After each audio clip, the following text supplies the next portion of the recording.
Welcome back to the Chronicles.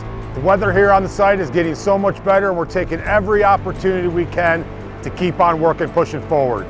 This nice weather has also allowed us to install some of our tallest support pieces. These pieces support the lift hill leading up to the tower. Work has also begun on the station. We framed in our electrical room and we've set our control cabinets for the ride itself. We will see the station start to rise in the next couple of weeks.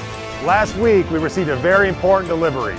We unboxed the lead car for the train of Sirens Curse. Just this past weekend at Winter Chill Out, guests were the first to see what this train could really do.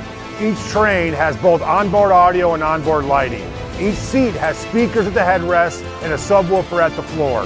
LED lighting is built into the train itself and is fully programmable to the soundtrack on the ride. It will deliver a truly remarkable, immersive experience. We've got a lot of groundwork still to do inside the ride, but once that's done, the rest of the ride will go up pretty quickly. And we can't wait to show you on the next episode of Sirens Curse Chronicles.